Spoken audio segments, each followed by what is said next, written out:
Mesdames et messieurs, bonsoir. Bienvenue dans l'hebdo des éditos de ce dimanche 21 août 2022. L'actualité politique de la semaine écoulée a été très riche. À quelques mois des législatives de janvier 2023, des bouleversements s'observent au sein de certaines formations politiques. Ce mercredi 17 août 2022, à travers une correspondance, l'Union démocratique pour un Bénin nouveau UDBN de l'honorable Claudine Afia-Prudencio a décidé de suspendre ses activités avec le bloc républicain. Quelques heures après, soit moins de 24 heures après l'annonce de la suspension d'activité de l'UDBN au sein du BR, c'est l'ex-maire de la commune d'Adjaouere Karamatou Fagbounou, désormais ancien membre fondateur du bloc républicain qui a claqué la porte au cheval Cabrivala ce jeudi 18 août 2022. Cette actualité a retenu l'attention de mes débatteurs.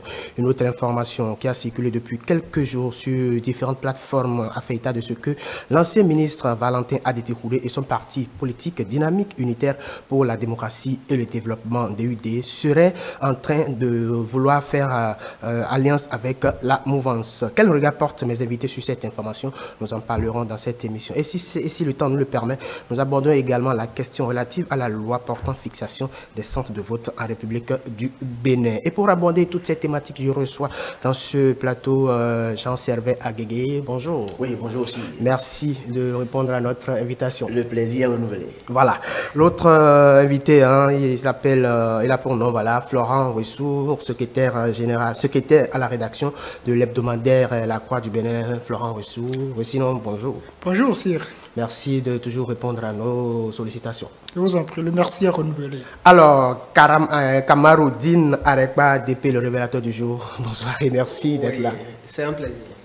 Voilà, comme je le disais en début de cette émission, l'actualité au cours de la semaine a été marquée par la suspension d'activité de l'UDBN au sein du BR, mais aussi la démission de l'ex-maire d'Adjaouere, la personne de Karamatou Fagbounou de cette formation politique. Cette actualité a fait couler beaucoup d'encre et de salive. Dites-nous, Jean-Servais Aguégué, que comprendre de tout ceci? Bon, c'est des mouvements naturels. Ce sont des mouvements naturels à la veille d'une consultation électorale comme celle que nous nous apprêtons à vivre le 8 janvier 2023. À la veille d'une consultation comme celle-là, il y a forcément des mouvements, il y aura des repositionnements. Il y a certaines personnes déjà, certains leaders politiques qui, ayant fait beaucoup de calculs, se disent que, bon, écoutez, avec mon parti, à l'allure où vont les choses, est-ce que mon positionnement actuel me permet vraiment d'avoir voix au chapitre? Est-ce que mes ambitions pourront vraiment être atteintes si je restais en l'état? Et donc chacun fait rapidement une petite évaluation et il essaye un peu de voir comment il va pouvoir se repositionner pour avoir donc sa place sur l'échiquier politique national. Et c'est cela qui explique donc ces regroupements, ces départs, ces arrivées, ces repositionnements. Et en tout cas, en un observateur averti, on ne devrait pas être étonné de ces bouleversements. C'est sûr. Il y a des bouleversements qui s'observent. Il y a d'autres aussi qui vont suivre. Il y a d'autres qui vont suivre. Ce n'est que juste des repositionnements. Maintenant, il faut voir quelle est l'opportunité de ces repositionnements.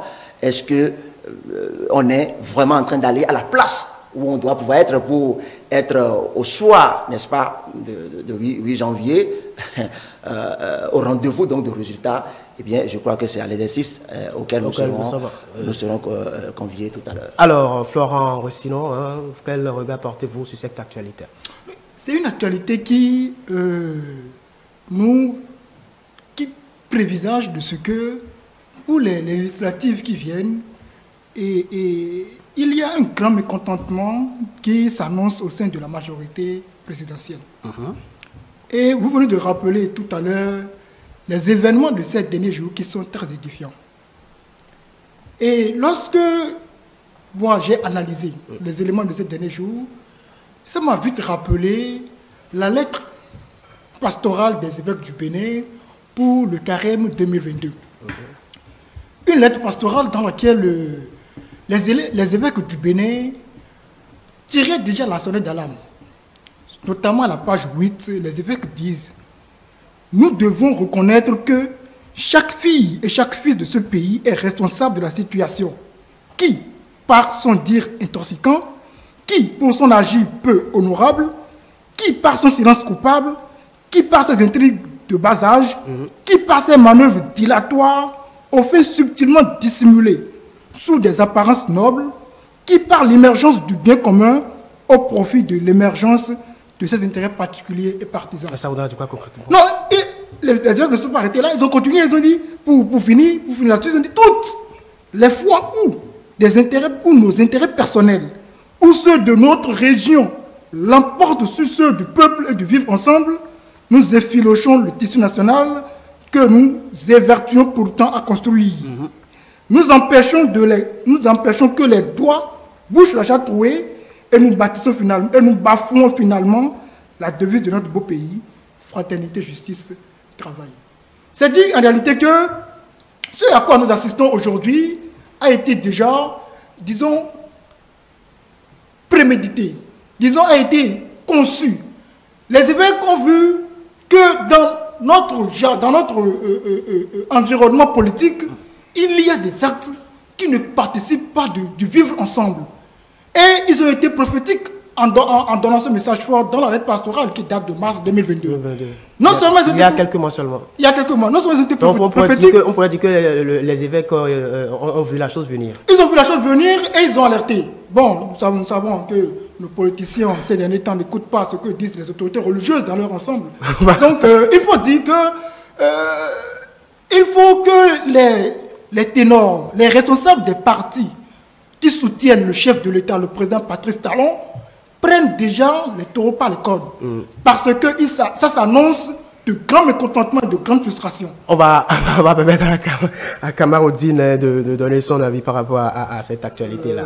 Bon, c'est comme l'a dit le premier collègue tout à l'heure, oui, Jean Servet, voilà, c'est de bonne guerre tout ce qui se passe là. En ce sens que quand un scrutin s'annonce comme ça, et quand, en tant qu'acteur politique, on tient compte de la famille à laquelle on appartient, quand on tient compte de comment on est traité dans cette famille-là, quand on tient compte de ses chances d'être plus ou moins bien positionné pour les jours électoraux s'annonçant, et qu'on voit donc que ça ne... il n'y a pas de bonnes augures, on se dit, bon, est-ce que je vais pas aller tenter ma chance ailleurs? Donc, ces genres de déplacements, de repositionnement qui constituent en quelque sorte ce que j'appellerais, pas transposition dans le monde sportif, un mercato politique. Ce mercato politique qui s'observe là n'est pas étonnant. Seulement que il y a à se demander où se trouve la sincérité dans l'action politique. Si je ne voudrais pas citer des noms, si on tient compte prenons par exemple la fusion UPRD, on va y revenir. Voilà. Mais vous voyez, il y a eu des propositionnements in extremis avant que la fusion ait lieu. Bon, on se demande, bon, est-ce que ça somnolait avant? Est-ce qu'il a fallu attendre justement que la fusion soit presque actée avant de se positionner? Parce que bon, on estime peut-être qu'on aura plus de marge de manœuvre. Bon, mais bon, après... Justement, vous parlez tout à l'heure de mercato, suspension des activités de l'UDBN au sein du bloc républicain. Est-ce que pour vous, c'est le divorce ou bien c'était juste une façon de se faire entendre? Bon, je pense que à voir les développements qui ont suivi cette lettre de démission publiée, je crois que ça a commencé par une lettre de démission publiée. Après, il y a eu la réponse du berger à la bergère. Et je pense que c'est bien dit d'ailleurs parce que voilà, et on disait... du BR, par la voix de ton secrétaire permanent. Voilà. Donc après, on dit non, l'UDBN n'a plus le droit de divorcer puisqu'elle est déjà avalée dans vous me permettez l'image là, elle est déjà avalée dans le BR.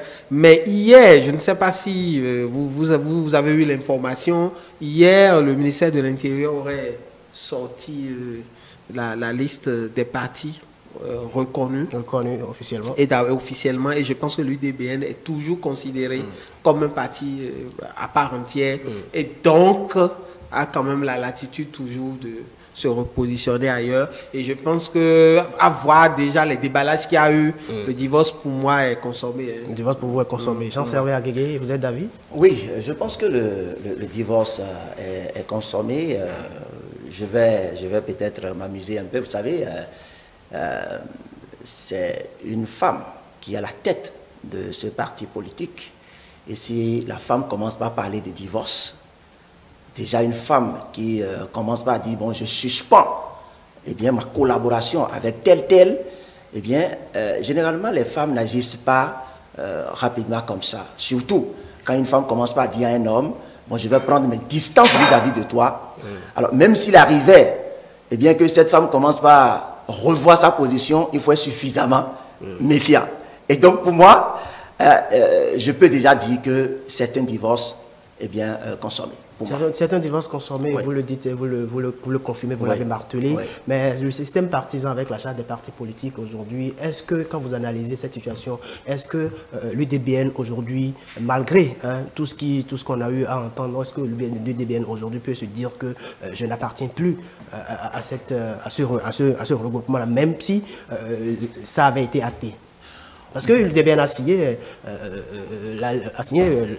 les documents. Bon, c'est vrai, moi, je n'ai pas pu eh bien, chercher à consulter donc, les documents, et donc le contrat qui lie les deux formations politiques.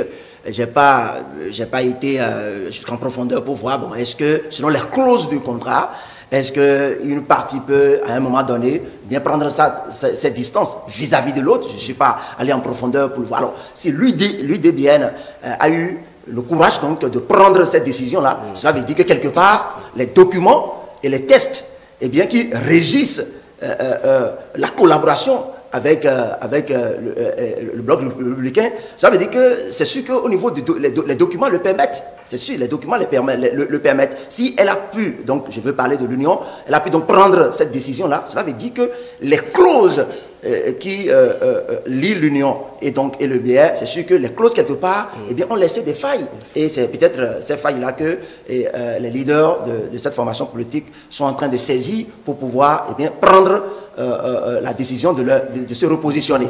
Donc c'est sûr que les tests eh bien, le permettent. Alors, c'est votre avis. Florent, aussi, quand on se réfère à cette correspondance, l'UDBN a fait un certain nombre de dénonciations. Aujourd'hui, est-ce qu'on peut se dire que c'est un malaise qui était là et qui a permis et qui a contribué du moins à cette décision la prise par le parti l'UDBN?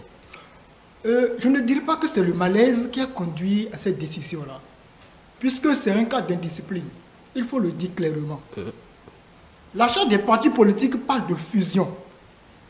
Et lorsque vous arrivez à vous fusionner ou bien à intégrer un parti politique, vous n'existez plus.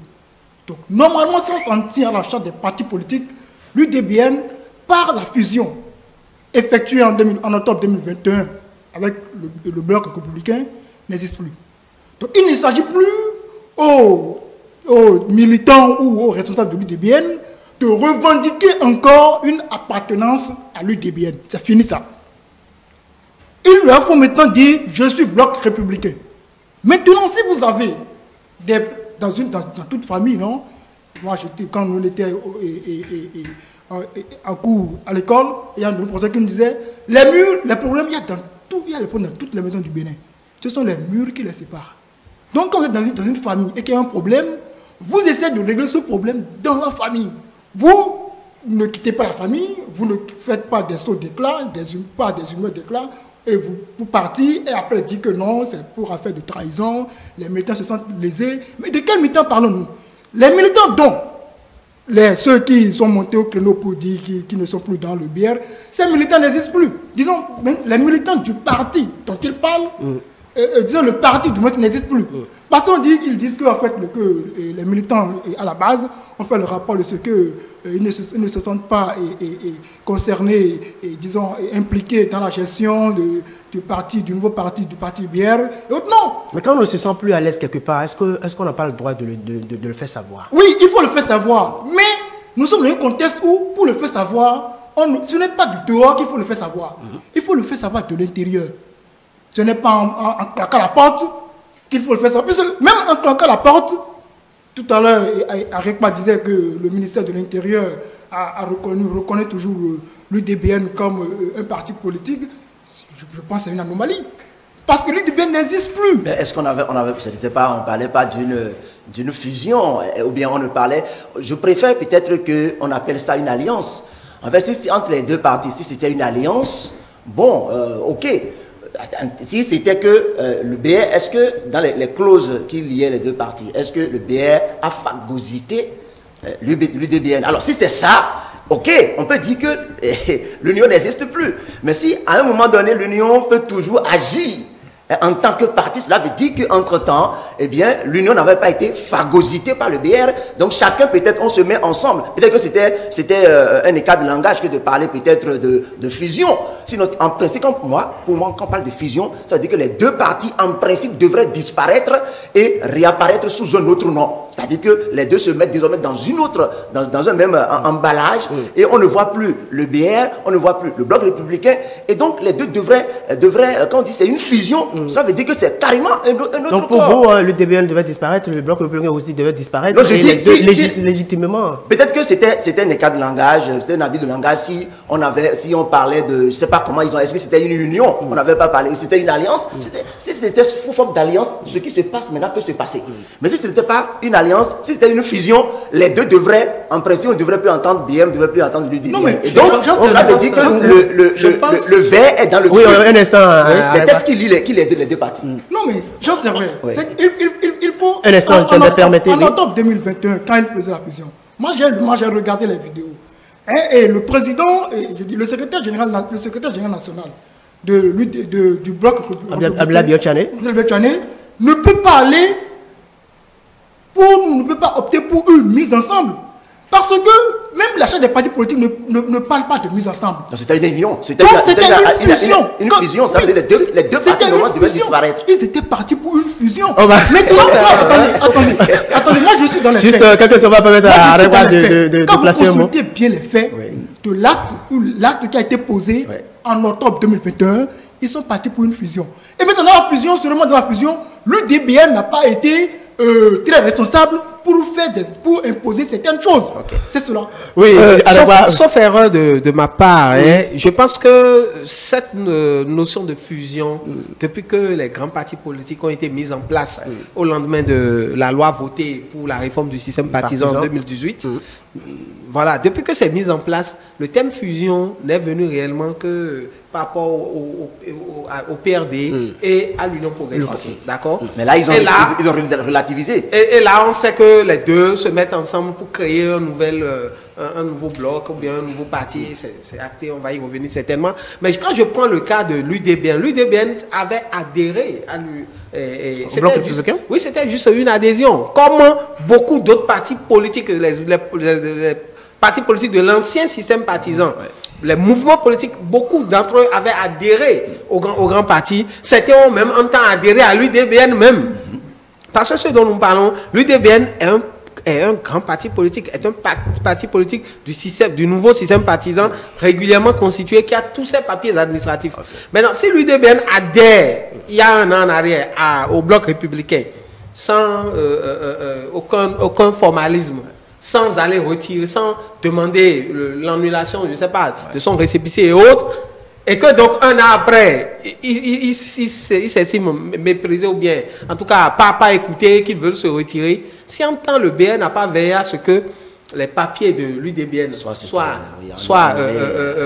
invalides, je ne sais pas comment il va le dire, mais soient inactivés ou bien un truc là, c'est normal que l'UDBN aujourd'hui se réclame encore entité légale, entière, voilà et tout. Donc je pense que c'est le problème qu'il y a. Dans les faits, l'UDBN a peut-être été phagocyté en principe. Dans le principe, l'UDBN devait être phagocyté. Mais est-ce que administrativement les formalités ont été prises? Florent, vous ne semblez pas être d'avis là. Non, en fait, c'est ça le problème. Moi je dis, ce à quoi nous avons assisté en octobre 2021 entre l'UDBN et le BR, c'était un marché de dupes. C'était un marché de dupes. Les gens nous ont bluffé. Ils se sont montrés en spectacle, en théâtre, pour nous dire qu'en réalité, nous soutenons le président de la République. c'est cela. Puisque l'achat des partis politiques, lorsqu'on prend le chapitre 2 de l'organisation interne des partis politiques, il est dit au point 9, mécanisme de dissolution du parti politique et de fusion. C'est même à ce point 9 là que le terme fusion est apparu pour la première fois dans l'achat des partis politiques. Et c'est la seule fois qu'ils l'ont évoqué. Donc il s'agit en réalité il ne s'agit pas de se mettre ensemble.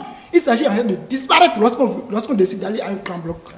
Maintenant, lorsqu'on observe l'UDBN et ce qui a été fait tout récemment, moi je dis c'est comme si les gens ne lisent pas l'achat des partis politiques, ou bien qu'ils ne se sont pas formés suffisamment sur l'achat des partis politiques.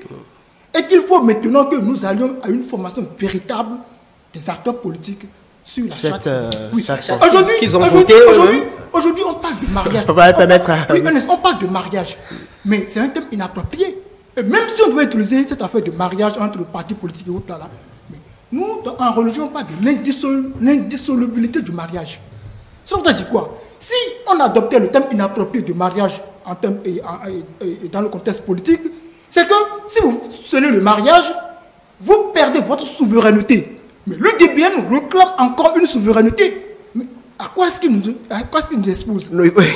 Il y a que, à travers, juste après cette annonce-là, à travers un communiqué signé de sa cellule de communication en date du 19 août 2022, le parti dit d'abord s'étonner d'un tel courrier envoyé à son administration. Jean-Sébastien Guégué, est-ce qu'il faut s'étonner d'une correspondance de ce genre? Non, mais on ne devrait pas s'étonner, d'autant que... Puisque la correspondance évoque un certain nombre de malaises. Oui, mais on peut s'étonner si, entre-temps, si cela n'avait pas été remonté au niveau des instances du parti pour que ce soit discuté, on peut s'étonner. Cela veut dire, cet étonnement montre simplement que si malaise il y a eu, on n'a pas pu porter ces malaises-là au niveau où cela devrait être porté pour que ce soit traité à l'interne, parce que le linge sale se lave en famille, et cela veut dire qu'on est ensemble, mais on ne maîtrise pas peut-être, ou bien tout le monde ne respecte pas les clauses qui régissent notre vivre ensemble. Je pense que c'est là que le problème réside. Et aussi, je voudrais profiter pour attirer l'attention du ministère de l'Intérieur donc sur ces petits problèmes-là, parce que ça peut nous conduire à commencer par demander est-ce que le ministère de l'Intérieur essaye de responsabiliser suffisamment ces partis politiques qui, à des moments donnés, se décident donc de se mettre ensemble. Hein. Est-ce que le ministère de l'Intérieur, leur fait vraiment prendre conscience des implications de cette décision qu'ils sont en train de prendre?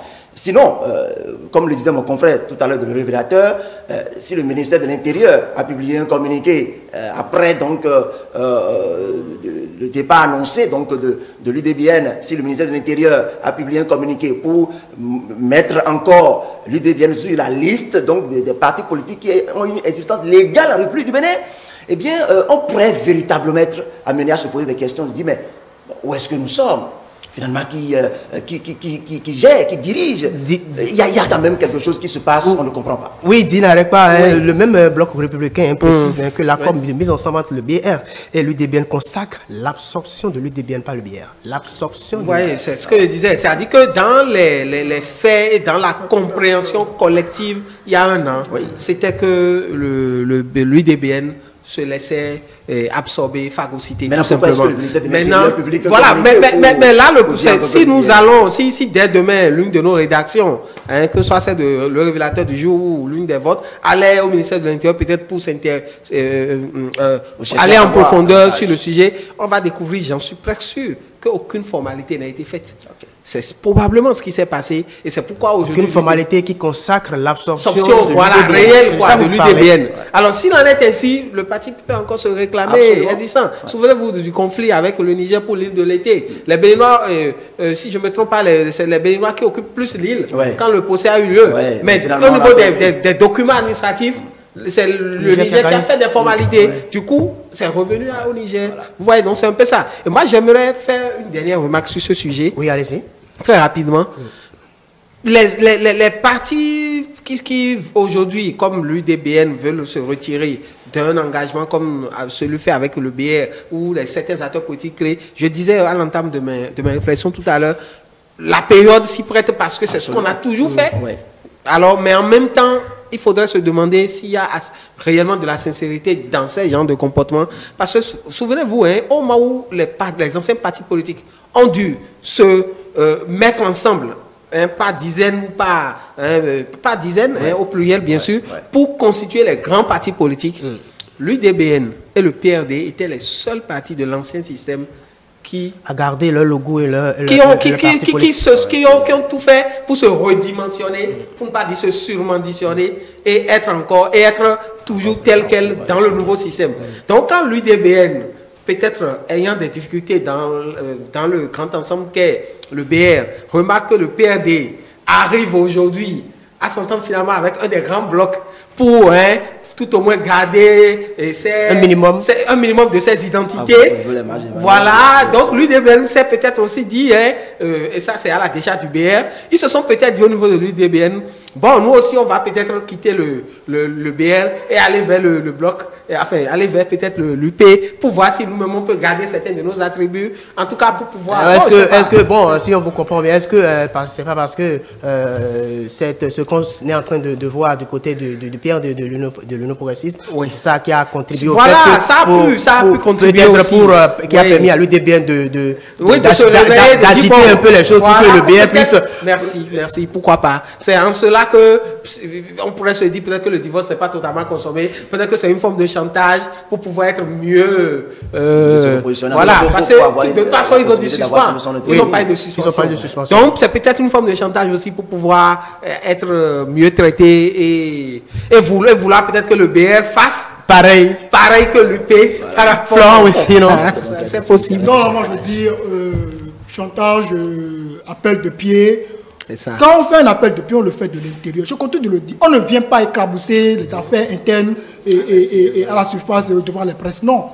Parce que quand vous lisez le communiqué du bloc républicain, ils ont bien dit qu'effectivement, il y a de ces dissensions qui sont entre eux, mais qu'ils ont commencé par corriger ces dissensions. Et ils ont mis en place un comité de suivi. Pourquoi ne pas attendre? Pourquoi être pressé? Pourquoi les gens de l'ancien parti, de l'UDBN, ou pourquoi les collègues, les collaborateurs de Colonie P2 sont pressés? Ils n'ont qu'à être persévérants. Ce qui fait la politique, ce qui fait le politicien, c'est la persévérance. Il faut être persévérant. Moi, je pense que nous sommes affaire de jeunes qui sont pressés d'être à certains postes. Et comme ils voient qu'à l'avenir, là, il y a déjà de gens qui sont déjà en train d'occuper ces postes-là, ils ont voulu faire feu de tout bois pour qu'on les entende. On les a entendus. Mais il faudrait qu'on en arrive à une responsabilité de conscience. Alors, sur cette question-là, vous savez, je fais partie de ces personnes qui... en bon observateur de la politique au Bénin, je me mets toujours sur mes gardes. Hein? Pour nous journalistes, l'information n'est pas ce qui saute aux yeux. Et ce que nous voyons aujourd'hui, c'est ce genre d'émissions, de regroupements. L'information dans cette affaire, pour moi, n'est pas ce qui saute aux yeux. Parce que je me dis, je crois qu'on l'avait dit ici la fois dernière sur ce plateau, on peut dire aujourd'hui que l'UP est le plus grand regroupement politique aujourd'hui en République du Bénin et se réclame donc de la mouvance présidentielle. Et on l'a dit jusqu'ici, l'UP et le BR on les appelle souvent des partis siamois. Des partis siamois.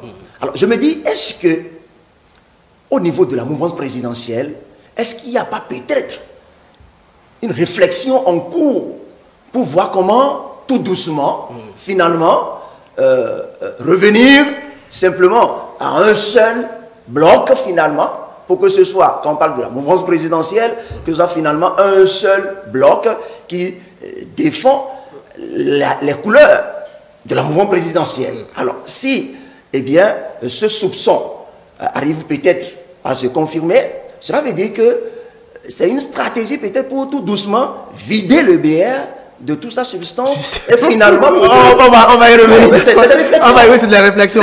Et en tout cas, pour moi, journaliste, je ne me jette pas souvent sur les faits politiques comme ça parce que j'ai dit... Il faut les analyser. Il faut toujours les analyser. Alors, toujours des distances pour mieux voir. Alors, à l'analyse de tout ceci, peut-on dire que ces bouleversements observés sur la scène politique béninoise sont le début d'un feuilleton à plusieurs épisodes avec à la clé du suspense? Évidemment, parce que justement, quand mon collègue est allé chercher du fond de ses ménages, vous me permettez l'expression, est allé chercher ce scénario qu'il a essayé de nous exposer, je me suis dit, mais là, on est carrément dans une fiction politique.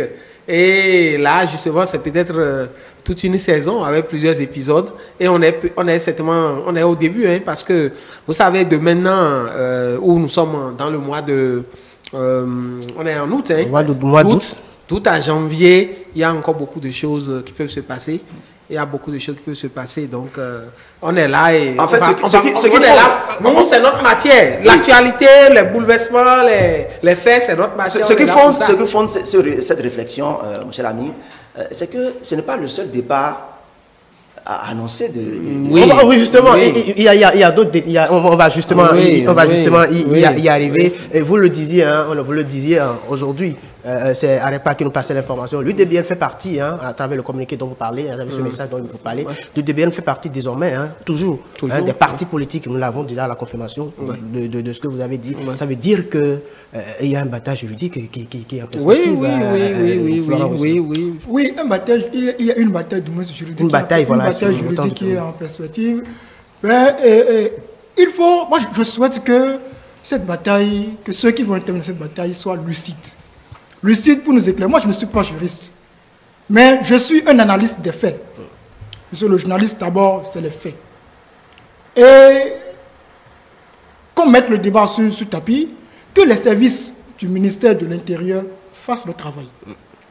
Qu'ils nous expliquent effectivement pourquoi est-ce que l'UDBN demeure encore un parti politique, alors qu'en octobre 2021, ils ont scellé le pacte avec le BR.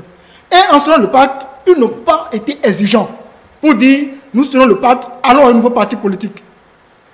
Donc, c'est autant de questions qui nourrissent vos exactement. Il faut éclairer la lanterne des Béninois. Ils en ont besoin. Alors, vous le disiez à l'instant, Jean-Servais Aguégé, l'autre actualité, c'est la démission de l'ex-maire d'Adiawere, Karamatou Fagbou, du bloc républicain. Cette dernière a évoqué une sorte d'immobilisme politique aggravé par des incertitudes préjudiciables à sa santé, tant du point de vue physiologique que politique, mais aussi son degré de motivation à participer à l'écriture de l'histoire de ce parti au moment du déclenchement du processus de création du BR n'est plus le même depuis quelques mois.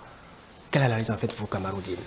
Bon, moi, pour ce qui concerne l'ex-maire Karamatou Fagbou, je pense son cas, pour moi, elle devait démissionner depuis. Pour moi, elle devait démissionner depuis.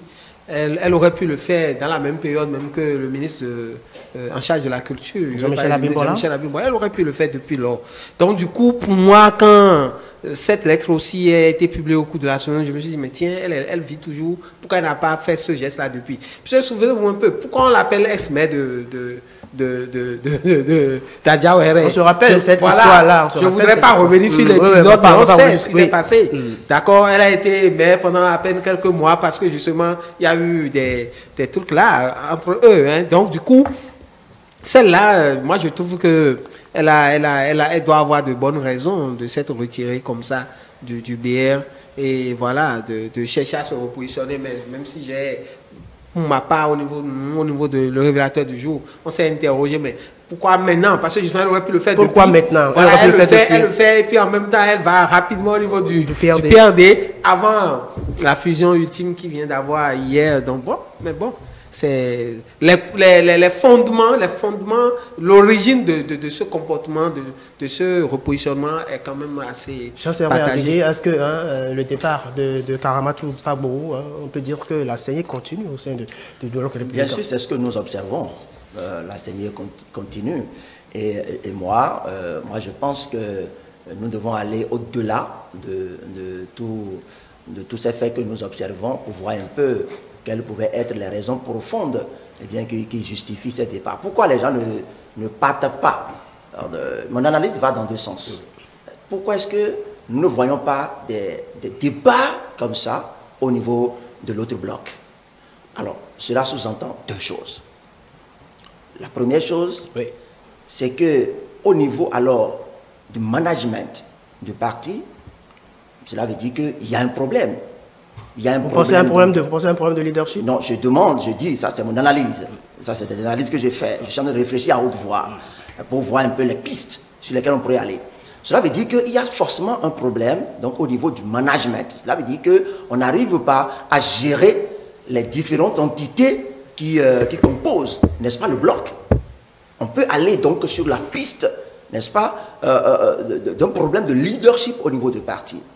Mais si cette piste-là n'est pas peut-être celle qui savait la vraie, cela veut dire que de l'autre côté, et ça c'est moi qui réfléchis comme ça, il me semble-t-il qu'il y a certainement un dessein de vider finalement ce bloc-là de toute sa substance pour que, bon, peut-être après les élections de janvier prochain, donc passé, voilà, donc les élections législatives passées finalement, avant d'aller donc aux élections présidentielles, à la prochaine consultation présidentielle, que finalement la mouvance présidentielle y aille avec simplement un seul bloc pour avoir la lassitude finalement de positionner qui il faut positionner pour donner toute la chance à cette personne-là.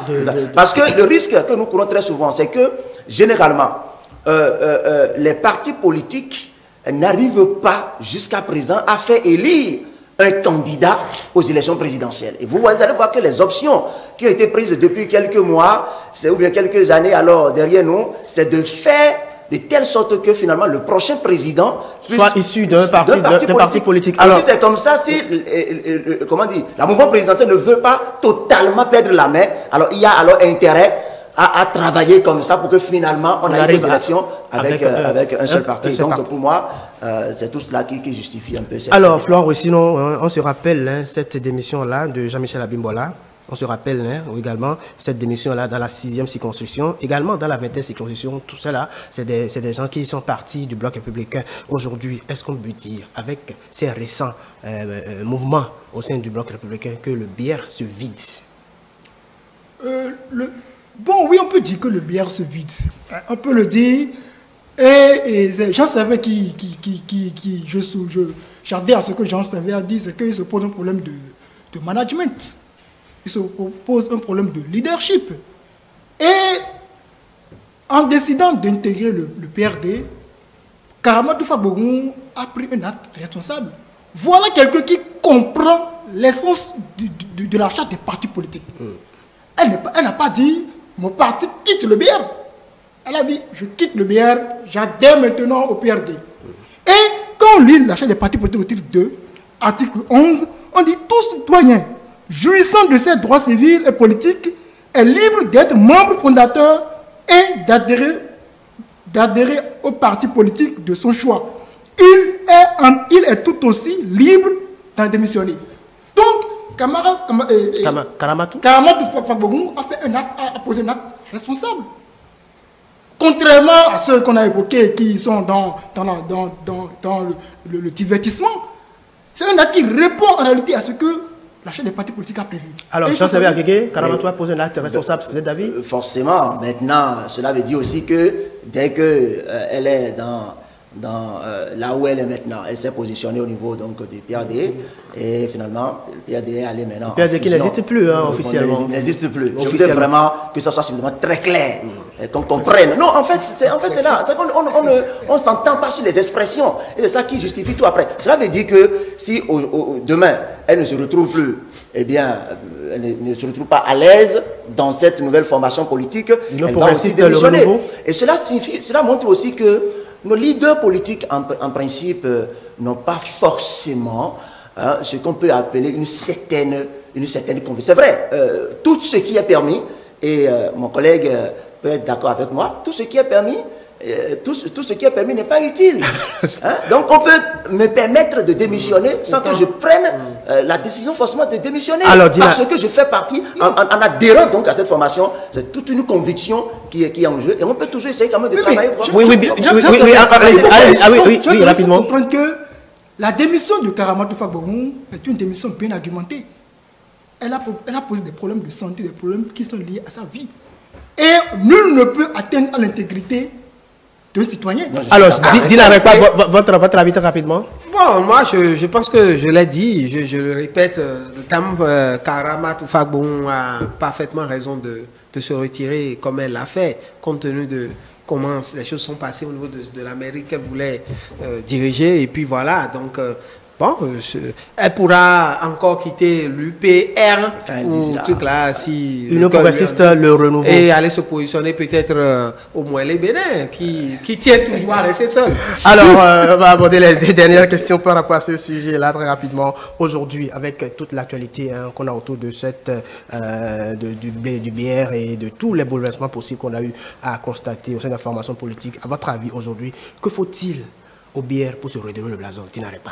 Bon, moi, je voudrais quand même mettre légèrement en doute ce que mes deux collègues ont dit par rapport au problème de management ou de leadership au niveau du BR. Déjà, tout en ouvrant quand même une légère possibilité qu'il en soit ainsi. C'est-à-dire, est-ce que c'est véritablement un problème de leadership?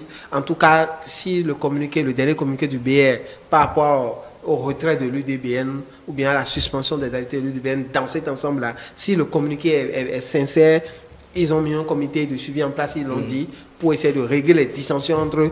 Ils ont intérêt vraiment à ce que le comité-là soit proactif pour anticiper même les crises.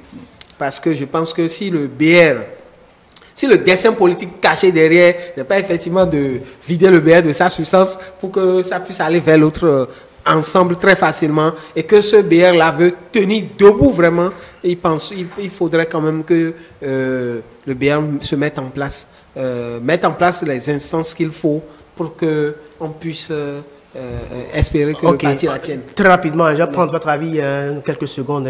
On a constaté que l'Union progressiste, l'Union progressiste d'hier a réagi par rapport à cette actualité. Est-ce que vous ne pensez pas que c'est la peur qui anime l'Union progressiste à réagir très rapidement? Bien sûr, oui, parce qu'il faut toujours sécuriser son territoire et en tout cas mettre en garde les siens. Et donc, je pense que l'Union progressiste a bien fait de réagir et devrait aussi aller très loin dans sa réaction. Il ne faut pas que la réaction soit simplement orientée vers ceux qui sont à l'intérieur du parti, mais aussi ceux qui veulent venir.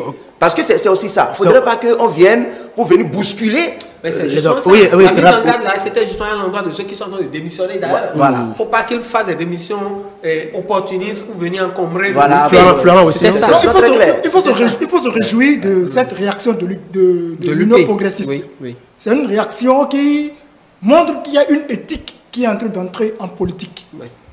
Et que si quelqu'un ne veut pas suivre cette éthique, que la personne disparaisse de l'échiquier. Merci beaucoup. Merci. Et ça vient même démentir légèrement le scénario que merci. est en train de... Vous avez compris, l'autre information a circulé sur les réseaux et a fait état de ce que le parti dynamique unitaire pour la démocratie et le développement DUD de l'ancien ministre Valentin Adité Roulé serait en train de se rapprocher de la mouvance au pouvoir. Votre avis, Dina Rekpa? Oui, et précisément de l'Union progressiste, si nos sources sont exactes. Et bon, même si ce n'est pas encore acté, ça va se faire certainement au lendemain de la fusion avec le PRD là. Et bon, ça fait un peu mal pour ceux qui ont cru d'abord en la DUD et après qui ont cru au FRD que l'ex-honorable Valentin Adité Roulé a mis en place et qui avait porté justement la candidature du professeur émérite Joël Aïvo. Donc, quand les gens ont combattu dans ce cadre-là, certains ont pu sortir dernièrement en liberté conditionnelle. Lui, il est toujours là-bas.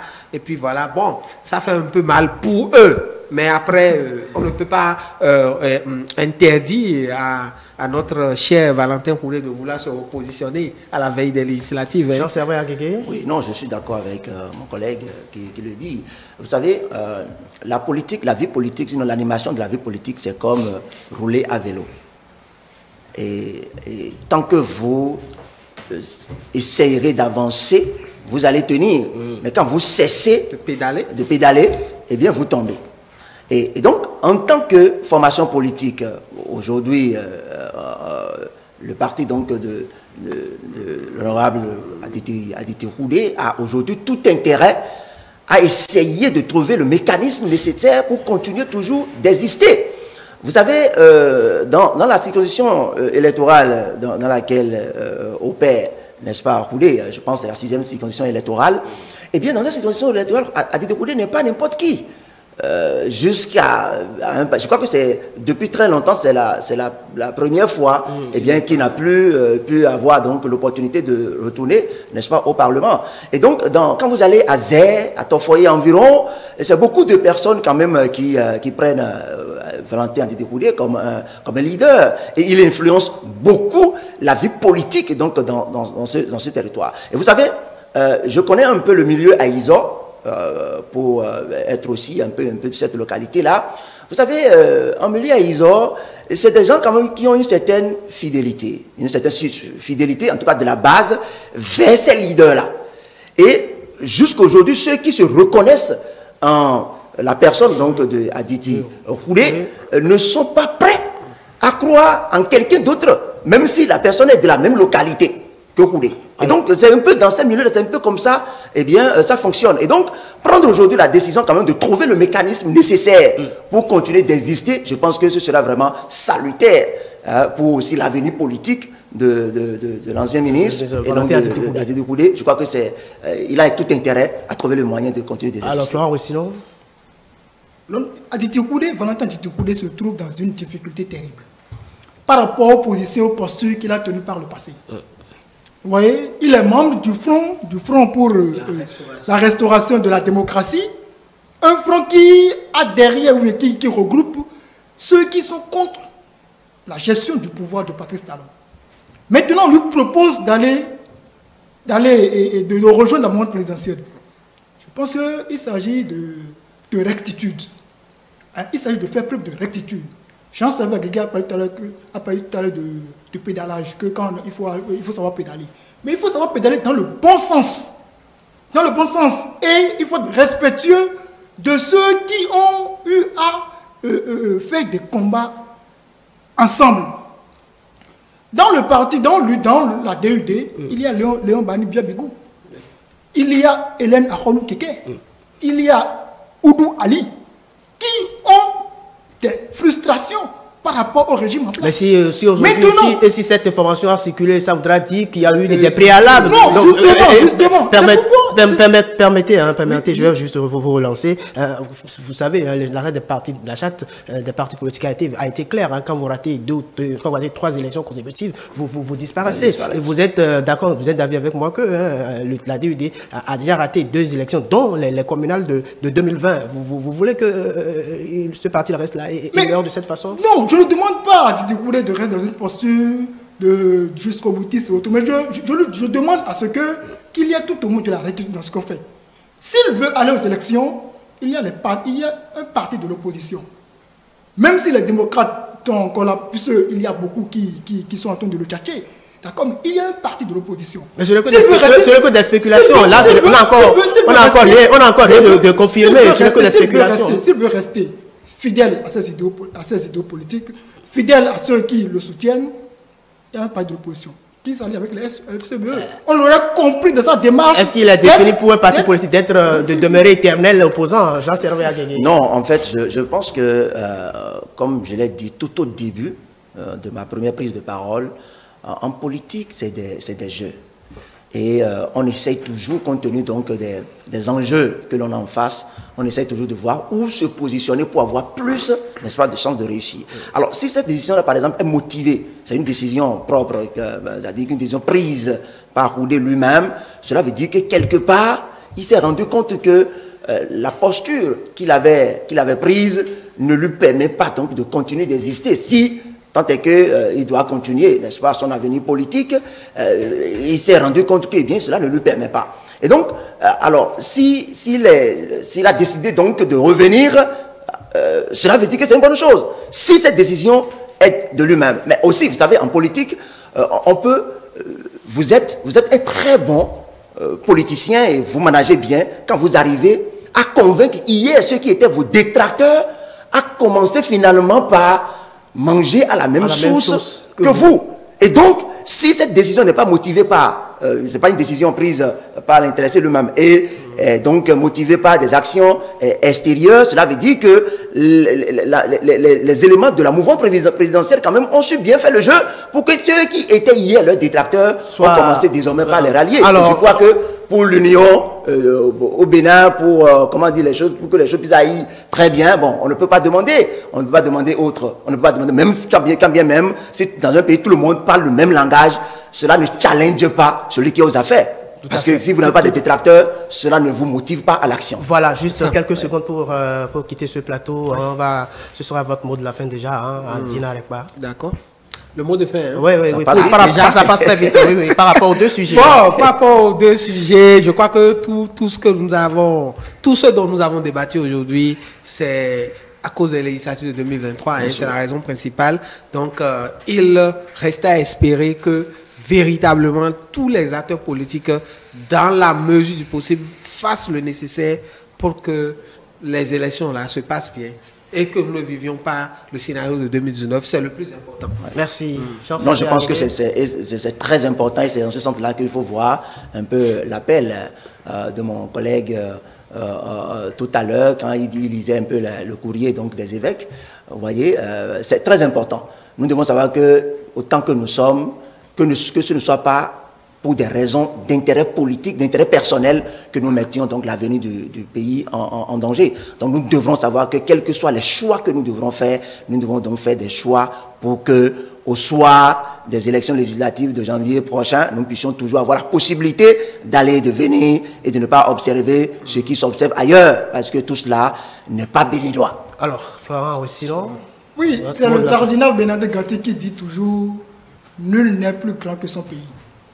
Donc, il faudrait que nous méditions sérieusement cela. Nous voulons rester dans la paix, faire tout dans la paix et préserver, sauvegarder la paix que nous avons au Bénin. Merci. Voilà, c'était l'hebdo des éditos de ce dimanche 21 août 2022. Deux sujets étaient au cœur de cette émission. Bouleversement au sein des partis politiques. À quoi s'attendre pour les législatives de 2023? Et bien évidemment, Valentin Aditi-Koulé et son DUD annoncé à la mouvance politique à Kelvin. Voilà les deux sujets abordés dans cette émission d'aujourd'hui. Et pour cet exercice-là, je recevais Jean Servet Aguigé, il est journaliste, chroniqueur Radio Maranatha. Florent Wessino, secrétaire de rédaction hebdomadaire La Croix du Bénin, et Kamarou Din Arekpa, il est directeur de publication de Le Révélateur News. Alors, merci de nous avoir suivis et à dimanche prochain.